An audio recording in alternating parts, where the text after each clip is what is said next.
Bonjour à tous, j'espère que vous allez bien. Aujourd'hui, on se retrouve pour parler de l'affaire de Libby Squire, qui a disparu en pleine nuit après s'être fait refuser l'entrée en boîte de nuit. Pose tes grosses ou tes petites fesses et bienvenue dans un nouvel épisode de Crime et Justice.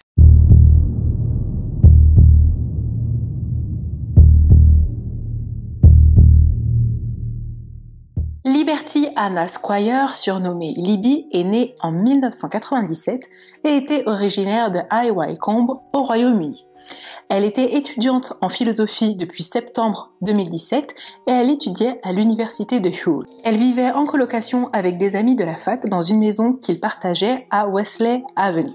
Elle était décrite comme une personne super sociable, amicale, qui aimait beaucoup sortir avec ses amis, surtout depuis qu'elle avait intégré l'université. Le 31 janvier 2019, Libby et ses amis décident de se rendre au Whaley Night Club, qui est une boîte de nuit située à proximité du campus universitaire. Seulement, avant de se rendre en boîte de nuit, ils décident de tous se rejoindre et de se faire une pré-soirée avec beaucoup d'alcool. Ils se sont ensuite tous rendus au Whaley Night Club aux alentours de 23h, sauf que Libby était bien trop ivre et s'est fait refuser l'entrée en boîte par le physio. Malgré cela, les amis de Libby ont tout de même décidé de continuer la soirée sans elle et à 23h26, ils l'ont placée dans un taxi afin qu'elle puisse rentrer chez elle. Pendant la soirée, une des amies de Libby va constater qu'elle n'a pas eu de nouvelles de Libby depuis qu'elle l'a déposée dans le taxi. Donc ce qu'elle va faire, c'est qu'elle va contacter un de ses colocataires pour s'assurer que Libby est bien rentrée à la maison et le colocataire va lui répondre que non, il n'a pas revu Libby depuis qu'ils sont tous partis pour la soirée. À 2h21 du matin, cette même soirée-là, les amis de Libby décident de contacter la police et de signaler sa disparition. Dans les cas de disparition comme ça, les policiers savent très bien que les heures suivant la disparition de la personne sont vraiment très cruciales. Donc là, pour la disparition de Libby, des moyens vraiment massifs ont été déployés. Donc il y a eu plus de 70 agents qui se sont mis à la recherche de Libby et aussi plus de 200 étudiants qui se sont mobilisés pour effectuer des battues dans tout le périmètre. Pendant toutes ces recherches, on va également interroger plusieurs témoins et un voisin va raconter aux policiers qu'il a bel et bien vu le taxi déposer Libby devant chez elle à 23h29 et il va ajouter que Libby a bel et bien passé le pas de sa porte ce soir-là. Mais malgré ça, Libby reste introuvable. Les recherches pour retrouver Libby vont durer plusieurs jours et même plusieurs semaines jusqu'au 20 mars 2019 où un corps va être retrouvé dans l'estuaire d'Humber. L'autopsie va confirmer que le corps est bel et bien celui de Libby Squire, disparu 7 semaines auparavant. L'autopsie n'a malheureusement pas permis de déterminer les causes de la mort, tout simplement parce que le corps était resté beaucoup trop longtemps dans l'eau. L'enquête sur la disparition de Libby a pu démontrer qu'elle a été vue par de nombreux témoins et que tous sont d'accord sur un point, c'est que Libby était très ivre ce soir-là. George Thompson, qui est un étudiant mais aussi un voisin de Libby, affirme que Libby est tombée en sortant du taxi et qu'elle n'arrêtait pas de trébucher et qu'elle avait vraiment du mal à rester debout. Anna et Emma, qui sont deux voisines de Libby, affirment qu'elles ont entendu Libby crier et pleurer.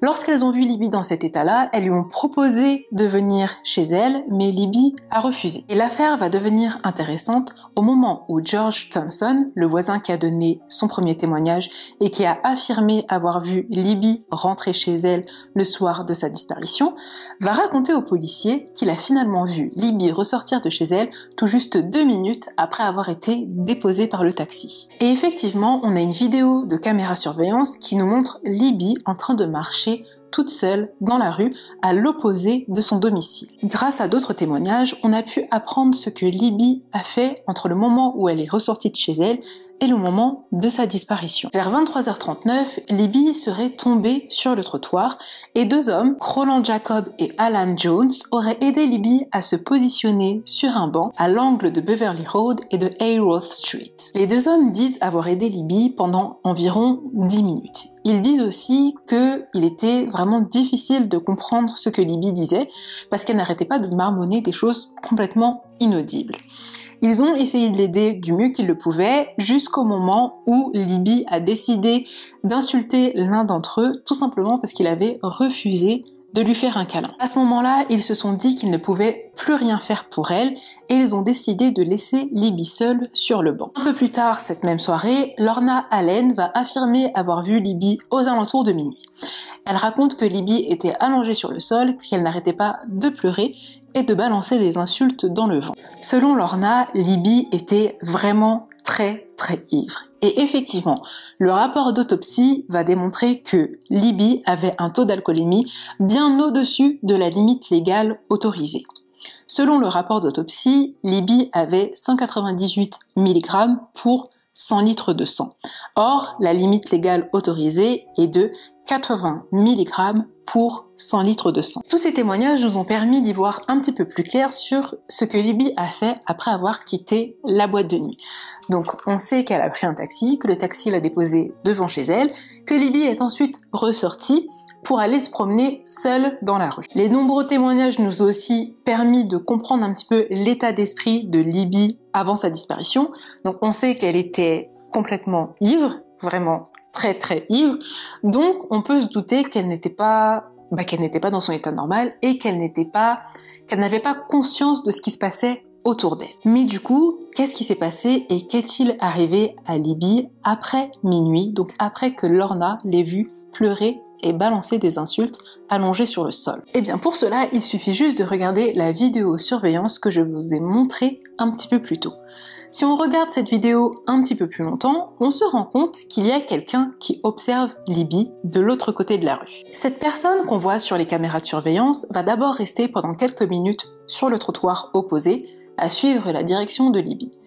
Quelques minutes plus tard, cette personne va traverser afin de rejoindre Libby sur le banc. Grâce à d'autres caméras de surveillance qui se trouvaient dans le même périmètre, on se rend compte que l'inconnu et Libby ont commencé à marcher ensemble, mais surtout que Libby est rentrée dans la voiture de cet inconnu. Et bizarrement, après cette dernière scène où on voit Libby monter dans la voiture de cet inconnu, eh bien, elle ne sera plus jamais revue vivante. L'inconnu que l'on voit marcher avec Libby Squire sur les vidéos de caméra surveillance a été identifié comme étant Paweł Relowitz, un homme âgé de 24 ans au moment des faits.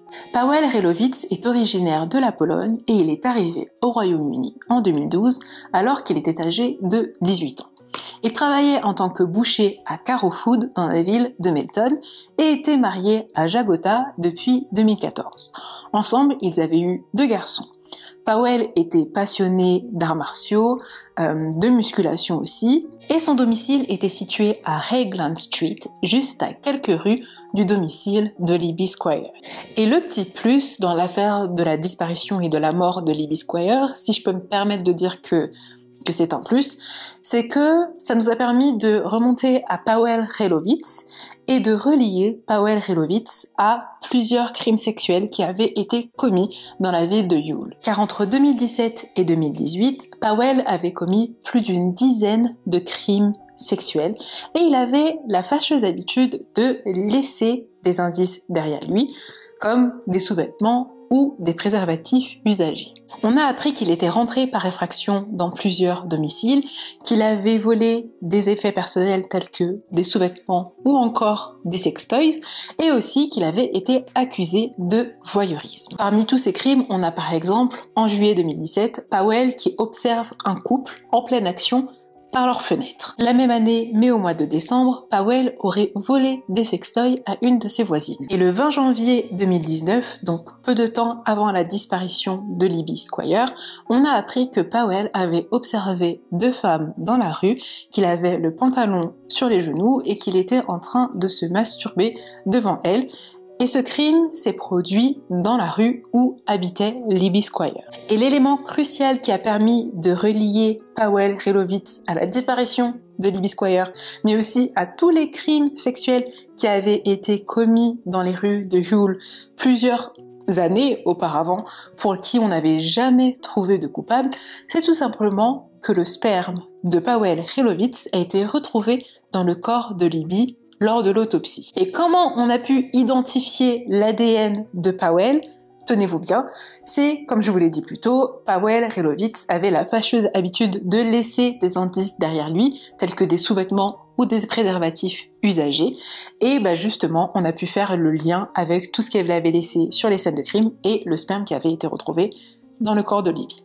Voilà, encore un génie. Paweł Relowicz a été arrêté le 24 octobre 2019, soit 7 mois après la découverte du corps de Libby Squire.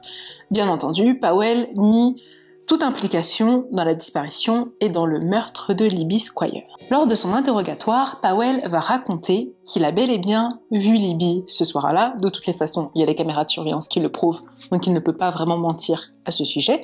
Mais il raconte qu'il a simplement proposé à Libby de la ramener chez elle en voiture, qu'après ça, ils auraient eu un rapport sexuel consenti et qu'il aurait ensuite laissé Libby dans un parc à Oak Road.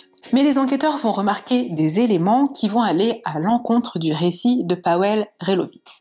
Tout d'abord, ils vont remarquer que Paweł a des marques de griffures sur le corps, comme si quelqu'un avait essayé de se défendre et l'avait griffé pour cela. Ensuite, ils vont rapporter le récit d'un témoin qui raconte avoir entendu des cris de femmes près de la rivière dans le parc de Oak Road et que quelques minutes après cela, il a vu un homme sortir assez rapidement des bois et prendre la fuite en courant. Brian, qui est un voisin de Paweł, va aussi témoigner et raconter qu'il aurait nettoyé sa voiture de fond en comble le lendemain de la disparition de Libby. Ce qui a paru bizarre à Brian à ce moment-là, c'est qu'il faisait très très froid et ce n'était pas du tout un temps pour nettoyer une voiture. Malgré tous ces éléments, Paweł Relowicz continue de clamer son innocence et affirme qu'il n'a aucun lien avec la mort de Libby Squire. Mais les enquêteurs, qui eux ont découvert le petit secret de Paweł Relowicz et aussi tous les éléments qu'ils ont vus sur les caméras de surveillance, n'ont aucun doute quant à sa culpabilité et ont même réussi à remonter un petit peu le temps et à déterminer ce qui s'est passé dans la soirée du 31 janvier 2019. Les enquêteurs ont pu déterminer que ce soir-là, Paweł errait dans la rue et vaquait à ses occupations de prédateur sexuel et qu'il était à la recherche d'une proie. D'ailleurs, les enquêteurs auraient retrouvé un préservatif usagé appartenant à Paweł dans le périmètre où Paweł se trouvait sur les caméras de surveillance. Plus tard dans la soirée, il aurait repéré Libby sur le trottoir d'en face. Libby qui était extrêmement vulnérable sous l'influence de l'alcool, probablement en état d'hypothermie modérée, puisque Libby était habillée pour partir en soirée, et en fait sa tenue n'était pas du tout appropriée pour assumer de telles températures et rester aussi longtemps dehors dans le froid. Et c'est à ce moment-là que Paweł aurait proposé à Libby de la raccompagner en voiture, mais au lieu de ça, il l'a emmenée dans le parc de Oak Road et il l'aurait violée, et c'est pour ça qu'on a retrouvé des traces de griffures sur son corps et son visage. Après ça, étant donné que les causes de la mort de Libby n'ont pas pu être clairement déterminées, on ne peut qu'avoir des hypothèses sur ce qui a pu se passer. Selon le médecin légiste qui a procédé à l'autopsie de Libby Squire, la cause de la mort pourrait être l'asphyxie, l'hypothermie ou la noyade. Quelques éléments font tout de même pencher la balance vers une probable asphyxie, parce que des lacérations ont été retrouvées autour de la bouche de Libby, ce qui signifie que quelqu'un aurait pu l'étouffer en lui écrasant la bouche. Donc même si les causes de la mort ne sont pas tout à fait définies, l'hypothèse qui prend le dessus, c'est que Libby aurait été violée, puis étouffée et ensuite jetée dans la rivière. Par contre, on ne sait pas si Libby était vivante ou non au moment où son corps est arrivé dans l'eau. Paweł Relowicz a décidé de plaider non coupable et d'ailleurs ses avocats affirment que Libby Squire se serait donné elle-même la mort. Ils disent que Paweł aurait eu une relation sexuelle consentie avec Libby et qu'elle se serait suicidée en se jetant dans la rivière après que Paweł soit reparti du parc. Et pour prouver tout ça, les avocats de Paweł ont ressorti le passé médical de Libby et effectivement on se rend compte que les rapports affirment que Libby était dépressive, qu'elle pouvait avoir des pensées suicidaires, qu'elle avait des troubles alimentaires et surtout qu'elle avait eu dans le passé des tendances à se scarifier. Mais Lisa Squire, la mère de Libby, affirme que sa fille avait une peur bleue de l'eau et qu'elle n'aurait jamais jamais, jamais pensé à se jeter dans la rivière, même pour se suicider. Au final, Paweł Relowicz a été reconnu coupable. Il a été condamné le 11 février 2021 à la prison à perpétuité avec une peine de sûreté de 27 ans. Il sera éligible à la liberté conditionnelle seulement en 2048.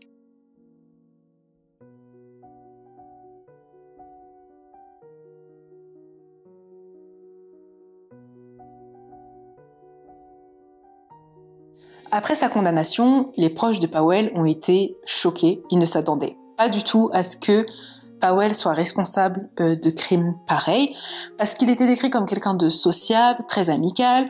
Il avait l'habitude de jouer avec les enfants des autres, ses propres enfants. Bref, en fait, il n'y avait pas une ombre au tableau. C'était pas du tout le mec à problème.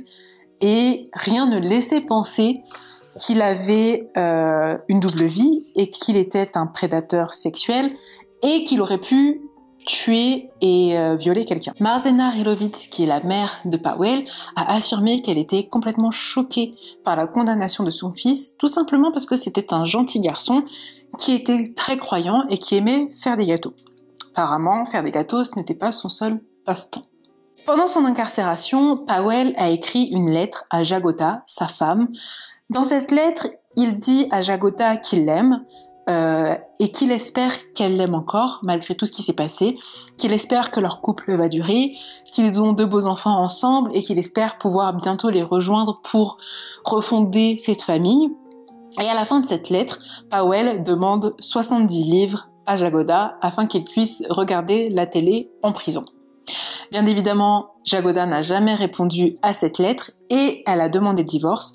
Elle est entre-temps retournée en Pologne avec ses 2 fils et elle a refait sa vie avec un autre homme. Pour être tout à fait honnête avec vous, cette histoire m'a vraiment mis un doute pas possible. Alors là, je m'explique.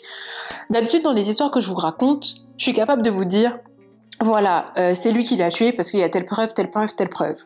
Là, je vous avoue que je ne sais pas du tout. Je ne sais pas du tout. Alors, il y a vraiment aucun doute sur le fait qu'il l'ait violé. Pour moi, voilà, enfin, les preuves sont là. Il y a aucun doute sur le viol. Par contre, pour le meurtre, je vous avoue que je ne sais pas du tout. Et c'est la première fois que les arguments de l'accusé, enfin de la défense de l'accusé, me font douter parce qu'ils ont ressorti le passé médical de Libby. Et donc, le passé médical nous affirme que Libby était quand même quelqu'un d'instable. Et aussi, quand je repense à tous les témoignages qui ont vu Libby le soir avant sa disparition et qui disent que Libby était en train de crier, de pleurer, on se dit que effectivement, elle était déjà fragile mentalement et elle a encore plus été fragilisée par l'état dans lequel elle était. Donc à cause de l'alcool, et c'est vrai que tout le monde ne réagit pas forcément bien à l'alcool. Il y a des personnes qui ont l'alcool joyeux, comme on dit, et il y a des personnes qui ont l'alcool mauvais, donc qui peuvent être méchants, mais il y a aussi des personnes qui peuvent être dépressives, qui peuvent se montrer dépressives avec l'alcool. Et là, dans le cas de Libby, sachant qu'elle était déjà fragile en dehors de tout ça, je vous avoue que ça met des gros doutes, et je me suis même dit, effectivement, peut-être qu'elle s'est suicidée. Peut-être qu'effectivement, Paweł l'ait violée et qu'elle n'ait pas supporté en fait l'après et qu'elle ait voulu en finir. Donc je vous avoue que j'ai eu des gros doutes, peut-être que j'ai tort, mais je vous avoue que je ne sais pas quoi penser parce que j'ai pas suffisamment de preuves qui me disent « Ok, c'est Paweł qui l'a tué ». Et sachant que le rapport d'autopsie n'aide pas du tout. Donc voilà, je vous avoue, je sais vraiment pas quoi penser. N'hésitez pas à me dire ce que vous en pensez. Vous, est-ce que pour vous, Paweł l'a tué ou est-ce que pour vous, ça reste encore flou et que du coup vous non plus vous ne savez pas ce qui a pu se passer et ce qui a pu arriver à Libby et comment elle s'est retrouvée dans la rivière. Voilà, il y a aucun doute, encore une fois, il y a aucun doute sur le viol. Il mérite amplement la peine de prison qu'il a eue, les 27 ans, la perpétuité, enfin voilà, moi je suis complètement d'accord avec ça, ne serait-ce que pour le viol et pour les autres crimes qu'il avait commis avant. La prison, c'est amplement mérité. Mais par contre, j'ai un gros doute sur est-ce qu'il a tué ou non Libby. C'est la fin de cette histoire. J'espère qu'elle vous a plu. Enfin, à chaque fois, c'est bizarre de dire j'espère qu'elle vous a plu parce que on parle de quelque chose de glauque. Mais voilà, j'espère que la manière dont j'ai raconté l'histoire vous a plu. Voilà, on va plutôt le dire comme ça. N'hésitez pas à me dire ce que vous en avez pensé, à échanger avec moi par commentaire. Je répondrai avec plaisir. Et sinon, je vous dis à bientôt pour une nouvelle vidéo. Ciao!